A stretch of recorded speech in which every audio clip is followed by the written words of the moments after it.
మార్గశిర లక్ష్మీవారపు నోము కథ. ఒక పల్లెలో ఒక బ్రాహ్మణ బాలిక ఉండెను. ఆమె మట్టితో లక్ష్మీ బొమ్మను చేసి ఆడుకొనిచుండెడిది. సావతి తల్లి తన బిడ్డను ఎత్తుకొనుటకుగాను ఆ బాలికకు ఒక బెల్లపు ముక్క పెట్టేది. బెల్లపు ముక్కను ఆమె లక్ష్మీ బొమ్మకు నైవేద్యంగా పెట్టి ఆ బిడ్డను ఆడించుచుండెడిది.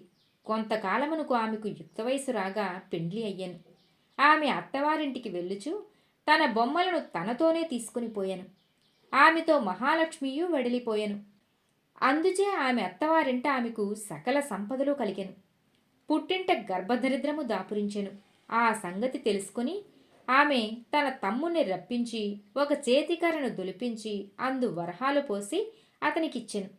అతడు దానిని తీసుకొని వెళ్ళుచూ దారిలో ఒక చెట్టునుకు చేరవేసి కాలకృత్యములు తీర్చుకొనిచుండెను. అంతలో ఆ ద్రోవను పోవువారు ఆ కర్రను తీసుకుని పోయారు. అతడు వచ్చి కర్రను వెతకగా అది దొరకలేదు. చేయునది లేక అతడు ఇంటికి పోయెను. కొన్నాళ్లకు ఆమె మళ్ళీ తమ్మునకు కబురు పంపి ఇంటికి రప్పించుకుని పరిస్థితి ఎట్లు ఉన్నదని అడిగెను.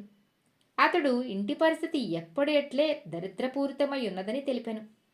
అందుకు ఆమె విచారించి ఒక చెప్పుల జోడు నిండా వరహాలు పోసి దానిపై ఒక గుడ్డను కప్పి ఆ జతను తండ్రికివ్వవలసిందని చెప్పి అతనికిచ్చాను.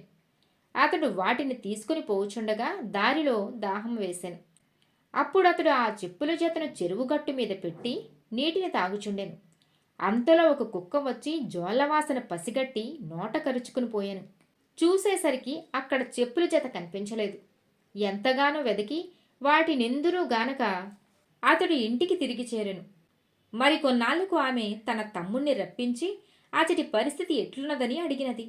అతడు జోళ్లు పోయినవని చెప్పినచో అక్క కోపగించునని భయపడి ఆ సంగతి చెప్పకుండా అతడి పరిస్థితి ఎప్పటి ఎట్లే ఉన్నదని తెలిపెను.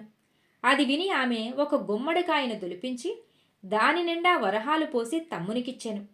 దానిని తీసుకుని వచ్చినప్పుడు అతడు ఒక చెరువుగట్టు మీదకు వచ్చెను. అతడు దానిని చెరువుగట్టు మీద పెట్టి నీటిలోకి దిగెను. అప్పుడే ఆ త్రోవన బోవుచున్న కోమటి అక్కడ గుమ్మడికాయ ఉండటం చూసి దానిని పట్టుకొని పోయెను. ఆ బ్రాహ్మణుడు చెరువుగట్టు మీద గుమ్మడికాయ కనిపించకపోవటచే ఇంటికి వెళ్ళిపోయాను. కొంతకాలము తరువాత ఆమె పుట్టినింటి సంగతులు తెలుసుకున్నట్టుకు వెళ్ళి మార్గశిర కనక మహాలక్ష్మి నోమును పట్టించినచో వారి దరిద్రము తీరునని తలచి తల్లిదండ్రులను తన ఇంటికి తీసుకుని వెళ్ళాను. ఒకనాడు ఆమె తల్లితో, అమ్మా, ఈవేళ మార్గశిర గురువారము కనుక మనము నోము నోచుకొనవలయను.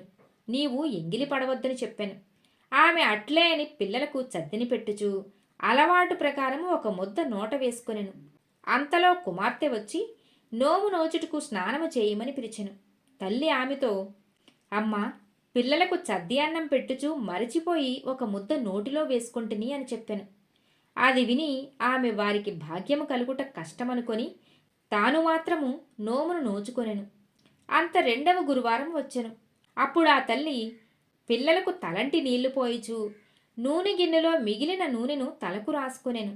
కుమార్తె వచ్చి తల్లిని నోము నోచుకొనుటకు స్నానం చేయవలసినది అని కోరెను. కాని ఆమె తల్లి మరచిపోయి తలకి నూనె రాసుకున్న సంగతి తెలిపెను. అమ్మా, ఈ వారము కూడా వృధా అయిపోయినది కదా అనుకుని ఆమె మాత్రము నోము నోచుకొనెను.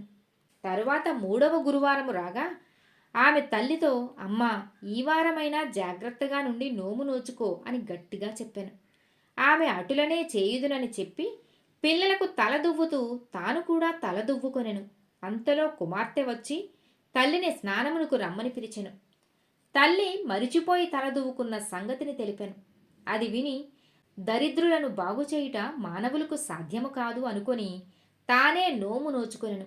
కొద్ది రోజులలో 4వ గురువారము వచ్చెను.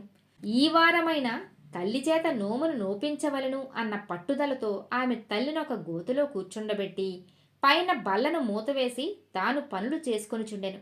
ఇంతలో అక్కడున్న పిల్లలు అరటిపండ్లను తిని వాటిపై తొక్కలను బల్ల సందు నుండి గోతులో పడవేసిరి.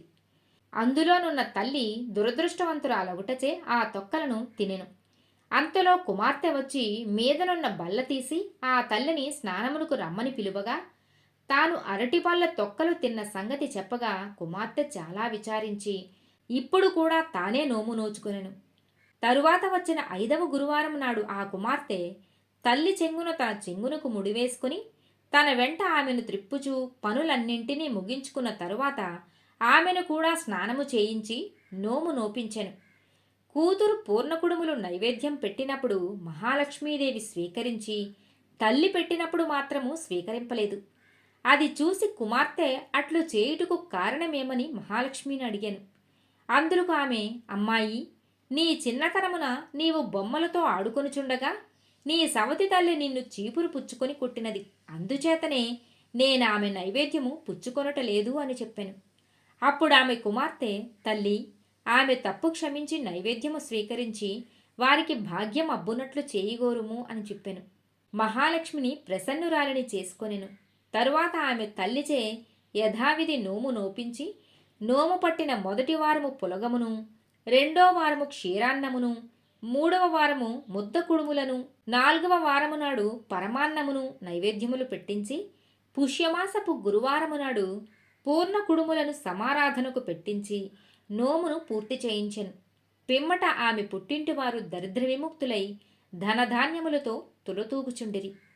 ఉద్యాపనం ఎలా చేయవలనంటే, పైన చెప్పిన విధముగా మార్గశిర మాసమున వచ్చు 4 లక్ష్మీవారములను నోము నోచుకొని, పుష్యమాసమున మొదటి లక్ష్మీవారం నాడు పూర్ణ కుడుములను కనకమహాలక్ష్మికి నైవేద్యం పెట్టవలను. నోము నోచుకున్న వారము నాడు కథ చెప్పుకొని అక్షతలు వేసుకొని నేతిపిండి వంటలతో ముత్తైదువులకు సహపంక్తి భోజనము పెట్టవలను. కథలోపమైనను వ్రతలోపముండరాదు, పద్ధతి తప్పినను ఫలము తప్పదు.